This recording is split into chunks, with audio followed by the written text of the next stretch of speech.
What's popular, YouTube? Another day, another vlog. We're going to do a vlog today.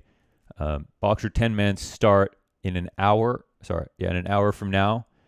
If you follow at Boxer 10mans, BOXRTENMANS on Twitter, and DM Boxer 10mans. It's not run by me, but they'll get you a Faceit Hub invite link.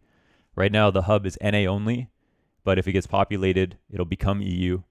It's free to play, and we just want to get people in the community playing together so we can all enjoy the game we love without playing versus cheaters on matchmaking. Because I think, and I'm going to talk about this today in the vlog, but I think everybody loves this game, but, without friends, it's no fun. So fuck a pug, fuck a matchmake, come through to the hub, play with some cool people who really are enthusiastic about CounterStrike. And if you're toxic, I'll ban you faster than a Kenny S peak. So don't be toxic in the hub. We're going to curate it. I will simply ban you. I don't really care. If someone comes into the hub and 8 people don't want to play with that person and that person doesn't understand why they're getting banned, I don't care. Okay. We want to make sure that people want to play. So try your best, okay, to be aware of your attitude and stuff. And let's keep, because originally the 10 mans were for subs only on my Twitch, and now it's kind of open. So we just like to keep it a community that people want to play in. All right. So again, at Boxer 10 mans, I'll leave the link in the description. For this vlog today, if you're here for a demo review, there's not going to be one. If you're here for a Coach Lau, I'm sorry. Come back tomorrow. I'm going to spend the rest of the day recording Coach Lau's, but today I want to talk about something that's been on my mind. Yesterday, we did Coach Lau for a Perfecto on Nuke EPL Finals versus Astralis. It was the best Coach Lau that we've ever done. After going to the comments, grabbing different suggestions, thinking about Coach Lau's every day, picking up new storylines, creating narratives, looking at stats, finding interesting things about players. This for me was the pinnacle. Now, I'm sure everyone has their own favorite, like their own favorite player, like whatever. Maybe you like to see Flames because he's a new player. Maybe you like to see Simple because he's your favorite player. But for me, this one was my favorite because it didn't just go over a player's individual skills. It added context to the team play. It attacked something negative, which I think on my end takes a bit more balls to do. Like, I have to be very sure about what I'm saying to be critical of these pro teams, and I feel like it just did more than scratch the surface, and I really liked it for that reason. Not all Coach Laus are going to be able to get to that level. We do these once a day, and I feel like they've been consistently getting better. I'm very proud about that Perfecto one, and I will always try to get to that level, but that game was a grand final, and I watched the grand final, and I was very honed in on that, on every moment. And then I watched the VOD before I did it, and then I did the review to make sure I was like, so I'd watched it 3 times over. But most of the time when I do a Coach Lau, I watch it once. So I watch it once, I watch it live, I watch it with you guys, and we find out what we find out. And it's kind of a mixed bag, a pinata, if you will. But it made me realize where we can get to with just watching a game, watching a demo, if we're lucky enough, and the storylines present themselves. And it made me really love doing more, and the thought of doing more. I'm going to do a bunch today, again, for when I'm traveling. But it had me thinking about a few things. It'll tie into the Boxer 10 mans. It'll tie into this Coach Lau series. And it's all about the state of the game, of Counter-Strike. So right now, my overall feelings towards Counter-Strike are that this game, for the most part, is perfect. The actual state of the game, I think if you confront somebody who has pent-up resentment about Counter-Strike and the state of Counter-Strike over the years, jumping hitboxes, jumping scout, RA, all of these different changes that have come that they hated and seen and felt like overall have a negative impression about how Valve have dealt with the game.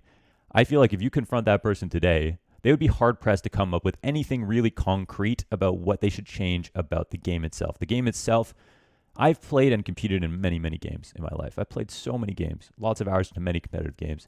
Counter-Strike is the most polished game that I played at this point, like CSGO. And that's saying a lot compared to 2013. Many of the OGs know that.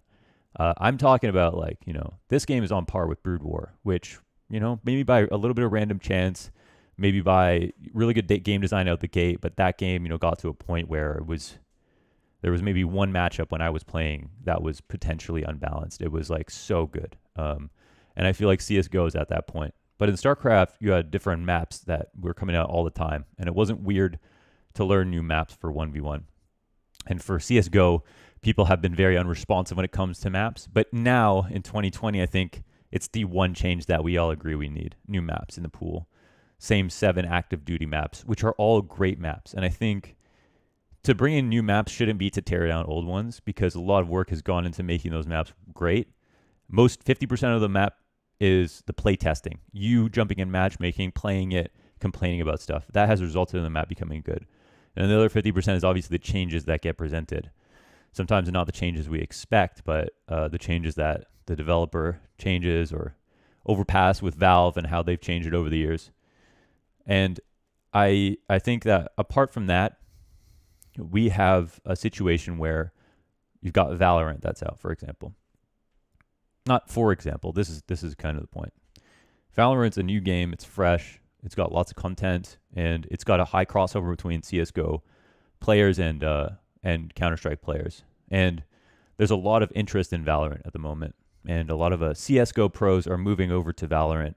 And that's something, it's not something we should be totally concerned about, because of course the game CounterStrike itself is thriving like crazy. We have 500k viewers for the EPL finals just now. We have 900,000 people active concurrently playing Counter-Strike. It is the god of FPS games, and it's definitely immortal in a lot of ways. But this is more so about something business related when it comes to Counter-Strike. I'm not a business major. I have some practical experience in business because of Counter-Strike, and this game has given me the world in that regard. Like, I've gotten all my experience through Counter-Strike, whether it's content creation, playing, casting, analyzing, running a business. And, this game has given me the world, and I've given this game a lot as well. It's definitely been a two-way street. But yeah, in that time, I think I've kind of realized, and by listening to a lot of content recently, like HLTV Confirmed, for example, where Sponge has been talking about this a lot recently, the money and the viewership are a bit strange right now. So the competitive scene in Counter-Strike is what is really showing everybody that the game has life. The viewership on big events and stuff like that. But there's this weird problem where players are getting paid so much money, and nobody seems to understand how in the world they could be worth that much. And I think the question is fair, because we in Counter-Strike have a very Wild West system. There's not a lot of structure. Tournament circuits run everything, but Valve ultimately has the god hand to, axe or support anything that it wants to. It hands out majors based on bids. It doesn't have a proper circuit per se. And you look over at League of Legends and Riot, and you see a more structured system with, and I think the appeal for orgs to spend so much money in Valorant is that down the line, they realize that with League of Legends, they've got a tried and true system. They can feel like their money is going to be worth it, I think, down the line. And I think that's the appeal for them. And so I think our issue in Counter-Strike, and listen, I might not be correct about all of this. This is just how I feel from everything that I've learned and all my experience talking to people at this point. But what I feel like is how I can help, and what I feel like is the issue that needs to be answered and addressed and dealt with, is if it is true that let's say players are the only ones in the ecosystem that are making a salary and living a sustainable life. Like if orgs are losing money because they're signing expensive players, $1 million contracts, multi-million-dollar deals for their salaries every single year, multi-million-dollar buyouts, sorry. How are they making their money? TOs are bleeding out on giant events. And now with Rona, of course, it's not so easy to turn a profit having all your events be online and not being able to meet a lot of sponsor obligations and impress people and whatever. Even if the viewership is still good, there's a lot lost by not having LANs, especially when it comes to content and getting the most out of the players' personalities, which is a huge thing that's very important in sports and esports. And for me, where I feel like I fit into this puzzle and how I kind of want to try to address this question and why I'm so happy about this, like this video we did yesterday and this channel and this little kind of community that we're building up around Coach Lau, is I think the next step for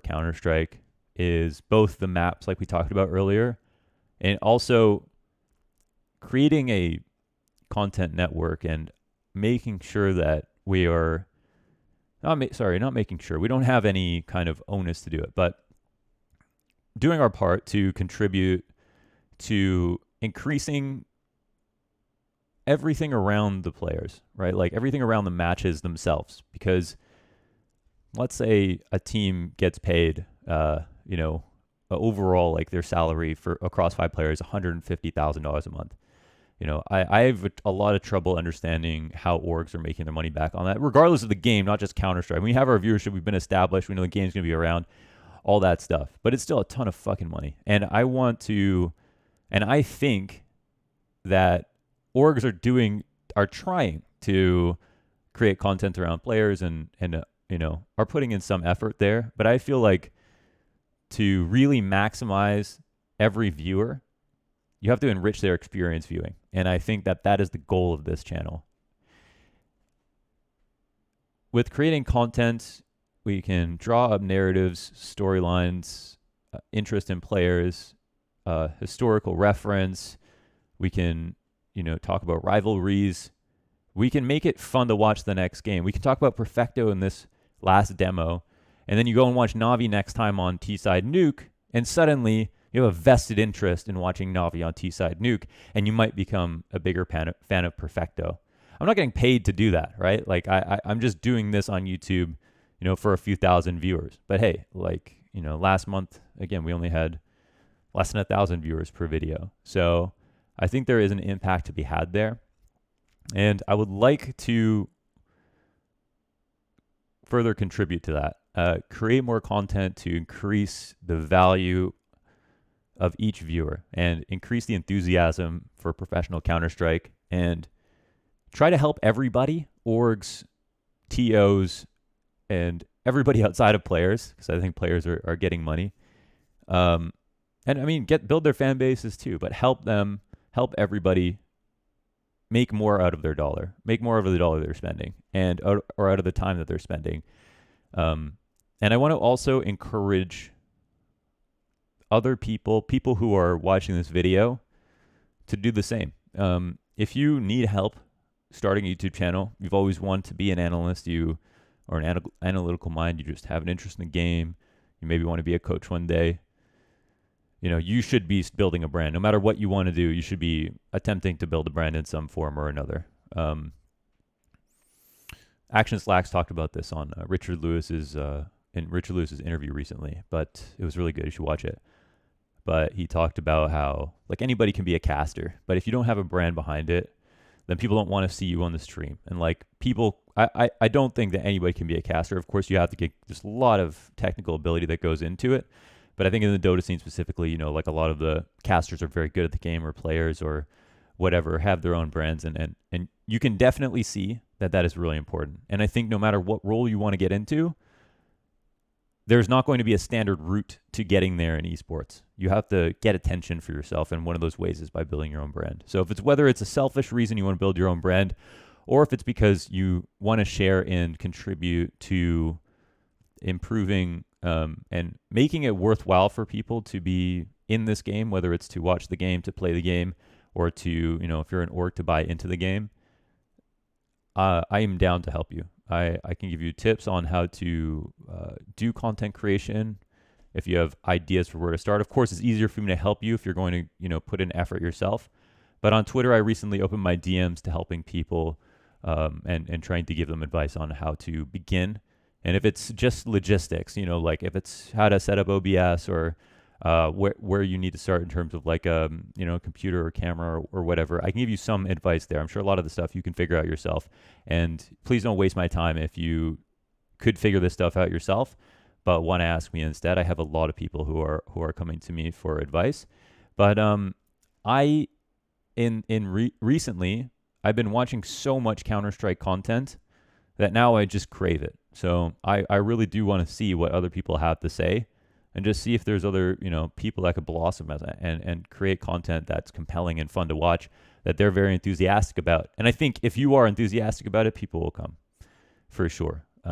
So yeah, DMs are open on Twitter for that. And then the other thing is the 10 mans. So After I hurt my back, I kind of haven't streamed in the past couple weeks. I'm pretty fine now.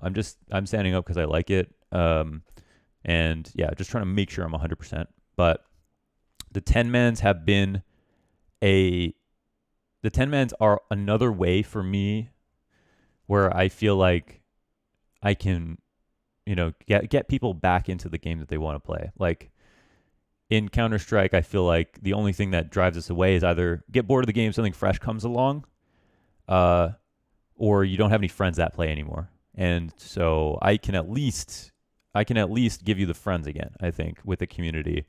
So I want to tie it in. People from Twitch, people from YouTube, come through, play the 10-mans. Since I'm not streaming, you don't have to sub anymore. I won't be streaming a lot in the next 2 months. If you need to unsub, that's totally fine. I understand. I was meant to stick to a schedule up until the first day of casting, but that's coming soon, and I'm probably not going to want to sit in a chair for 5 hours a day. At least not this week. But yeah, I think that, the 10-mans, they're open right now to NA and EU, and they're in NA, the hub. And if it gets popular enough and the queue's always going, kind of like an FPL queue or whatever, or another popular hub, then we'll add an EU queue. For now, you can queue from EU and play on high ping. And again, if the hubs are popular, we have the people from the community have been around for 5+ years helping to run this where when I'll be gone. And it's, yeah, all you have to do is DM at Boxer10mans on Twitter for the link. And I just want people to be able to build a friend network again in CSGO and help out my corner of the community with getting people involved in the game. Because again, I don't have any doubts about this game. All this talk about the game's going to die and stuff, like, come on. Like, it's nothing, there's nothing about this game that says that it's going to die in the slightest. All of the coach bug drama, the MDL match fixing and stuff, I mean, those things are dangerous, and it's really good they got dealt with. But the only thing that's really going to kill the game is if the product itself is bad, and Counter-Strike is not bad. Counter-Strike's incredible, and it's only gotten better and more polished and more established. And like at this point, it's just a positive feedback loop of history, feeding into new storylines to, it's self-sustaining at this point. So we're not really worried about that. But yeah, I'd like people floating back towards Counter-Strike and having friends to play with. So hopefully you can meet some cool people. And, anybody watching this channel, I'm pretty confident is probably a pretty cool person, maybe a little bit nerdier, likes the educational side of things, hopefully not too toxic, and will make it a fun environment to play the 10-mans in. So if you want to come through, play the 10-mans, yeah, I'll leave the links for that in the description. Thank you so much for watching. Again, if you want to do demo review, oh, by the way, demo reviews, it's $100 for one demo review. So I don't know if that sounds like a lot of money, but that's how much I'm going to charge for my time. I've pretty much done this for free for a long time, but at this point, with the demo review for one demo review and a lesson where I go in game and show you everything that you need to know, from how you could play differently individually on the map that you need, with the nades that you need, crosshair placement, different angles, peaks, rotations, all this stuff that I can help you afterwards. It's worth more than $100 in my opinion, and it's for one demo, but that's the price. So I think someone DM'd me and asked me how many demos do I get for $100. The answer is one. One and a lesson, of course. So yeah, that's it for that. Thank you so much for supporting the channel. Glad to see everyone was happy with me turning ads back on, and I hope you didn't mind not having a demo today. I've got a lot of demos to do, so I'm gonna get started on that now. Yeah, I'll see you back here for another one. Peace out, y'all. And as always, thanks for watching.